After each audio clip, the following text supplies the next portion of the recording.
And that's certainly the Christ-centered chiropractic mindset, is that we are here on a mission from God.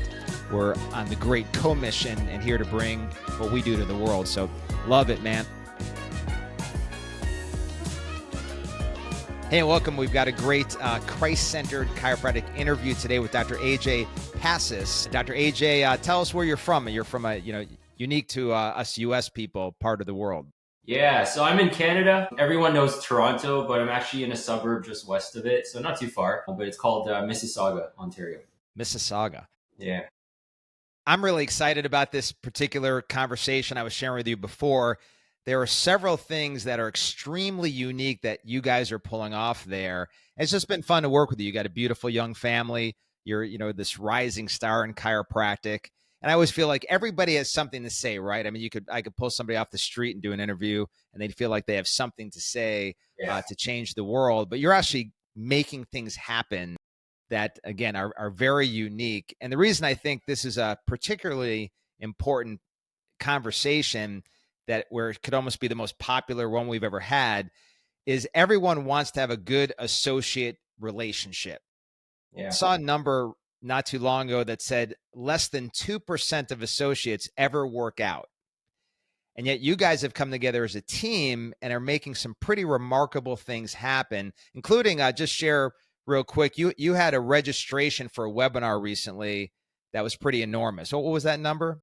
So we were just over 400 registrants. I mean, that's crazy. I mean, that sounds like, that's like maybe an office that's seeing 2,000 a week or something, but you're going to have some crazy amount of people you're seeing. So to have that kind of registration. So how does that happen? How do you get that level of engagement in the office? It ultimately came down to, planning for one. So making sure everything was set in place for that, because that probably being one of our first Zoom calls. I mean, the technicalities behind it, we had some apprehensions, but aside from the planning, the biggest part was the team and just making sure everyone was signed on for that. So our team was excellent at making sure every single person that came through our door knew about the talk and was registered for it. And we also had one member who was actually reaching out to like inactive patients and seeing if they wanted to come in too. So good system set in place to make sure that it happened. So it's great. Incredible.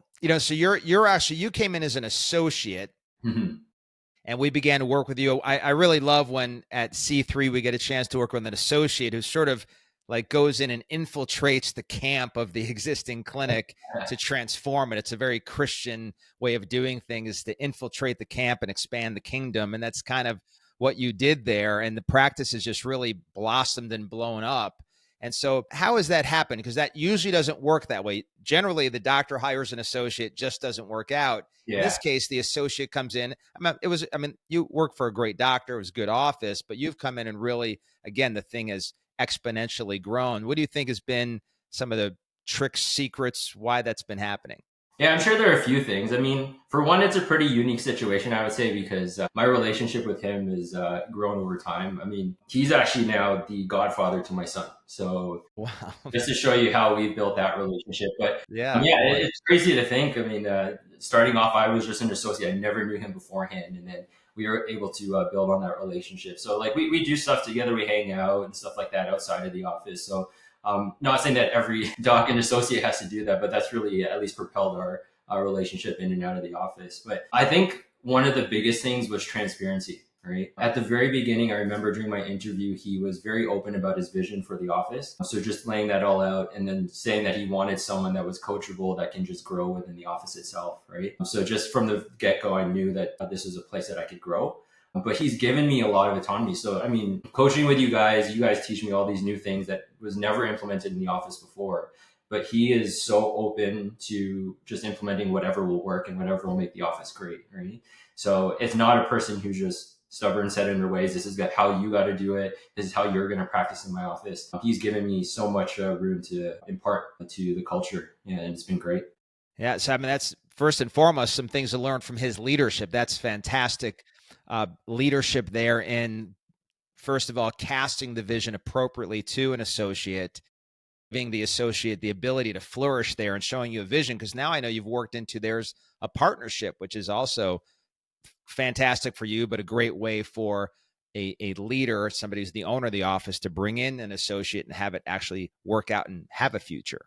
Yeah. Yeah. It gives us a lot of encouragement and looking into the future that this is possible, that we can potentially bring in another person and have this kind of grow that way. Right. So just looking into the future, I mean, even if he starts to phase out, this is something that we kind of replicate going forward for the future of the clinic. So it's great. Yeah. So a few very practical things that I believe will be very impactful for the viewer and or listener. One is Jim Sigafu said something, the great one back in the day, that there was something dumb we do as chiropractors where we all want to go off on an island and practice by ourselves. And then, of course, the balance becomes an issue. I remember there was a doctor who, as he was being introduced to speak at a seminar, they were proud of the fact this doctor looked like he'd been through a meat grinder, because that's how chiropractic was supposed to be. You go off on your island, you grind and you grind, you wear yourself down, you don't have any balance, but you build a great office and you get a chance to speak on stages somewhere, even though all the things are burning at home because of this lack of, I don't necessarily like the word balance. The idea is that God has given you the ability to build a great family and the ability to build an amazing office. We could have both, but certainly as a team, that's much more possible. It's easier to do. A couple of practical things. You guys have really grown the office tremendously, and you're getting these kind of results, like over 400 people registered for a webinar. So what are some things you've done to both create incredible growth, but as I mentioned at the beginning, you've got a beautiful young family, and I know there's balance too. Yeah.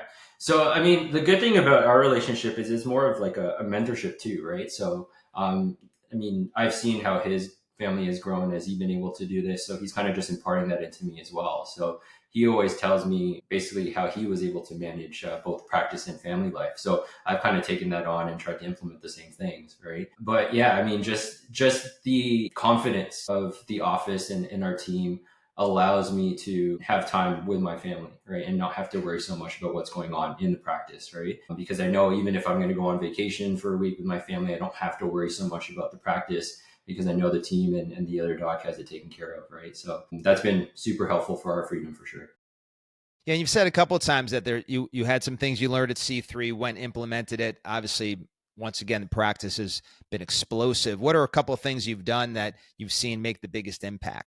Yeah, so the greatest thing is that we share a lot of values, and obviously our faith being one of it, right? Because I mean, if he wasn't of the same faith, then obviously there wouldn't be an ability to practice the way that I do, right? So one of the things right off the bat is just our meetings in the morning with our staff. We spend time in prayer and preparing for the day, which is not something that we did before C3, right? So definitely just setting the tone for the day was something that we thought was important, and then even just having like music playing the back, Christian music playing the background and things like that too, right? So creating that culture within the office. But just a lot of the little things, just like how we handle phone calls and things like that. Our team meetings, you guys have given us so much good advice that we picked up along the way. And again, just because of his openness to implementing that, it's been so helpful for the practice as a whole. Yeah, and every time we talk, you just seem like you're really enjoying it. You love where you're going. It doesn't have more like this all the time, but pretty much every time we get on the phone, you're reporting the good news that here's these great things that are happening. Yeah. It's always moving forward. And again, it's really unique. You as a young doctor, relatively new, coming in as an associate and seeing things constantly moving forward. So what's just kind of wrapping up, when you look into the future, what do you see for you, your family, the clinic? Where's this thing headed? Because I think it's going to be, one of the premier clinics in the entire nation of Canada, really probably the whole profession. Yeah, so I mean, within the office, we've talked about the potential of bringing another person on and just having that kind of be a revolving door within our office, that we have the system set in place to kind of just implement for the future doctors, right? So within, I mean, our own growth that way, that would be perfect. But as I've shared with you guys too, this whole thing about freedom is making sure I have a confident practice that will allow me to do things overseas as well, right? So that's always been something impressed in my heart is to work on missions because my dad's a missionary pastor. I've been involved in that stuff for years, as far as I can remember. So being able to use chiropractic around the world and making sure that my practice doesn't suffer back home as a result of it. So yeah, I'm quite confident with that. It's just, again, implementing that in the future. Yeah, and that's certainly the Christ-centered chiropractic mindset, is that we are here on a mission from God. We're on the great commission and here to bring what we do to the world. So love it, man. I'm so happy for you guys. Love what you've done there. Any last words for the people listening as they think how they should begin to change their office and start having the kind of impact you're making? It honestly just comes down to your support, right? So having a coaching staff like you guys in our corner has just been so helpful, right? So everyone can try and reinvent the wheel on their own, but when greats like you guys have done it, it's been so helpful to just pick your brains and just be able to implement the same things. Awesome. Well, hey, man, thanks for being part of the mission. We appreciate you. It's amazing to work with you. For everybody listening, bless you, and remember who you are.